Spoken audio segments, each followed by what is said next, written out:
Aradan 20 жыл өткеннен кейін ұстаздың саябақта көріп қалады. Ассаламу алейкум ұстаз. Уалейкум ассалам. Таныңыз ба? Жоқ. Осыдан қанша жылдар бұрын 5-ші классым болса керек, класста сіздің сағатыңызды ұрлап алып едім.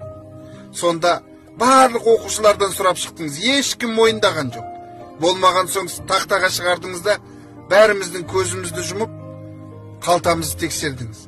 Сол кезде менің қалтамнан таптыңыз, бірақ ешкімге жария еткен жоқсыз. Сол сәттен бастап мен біреудің затын алмайтын болдым.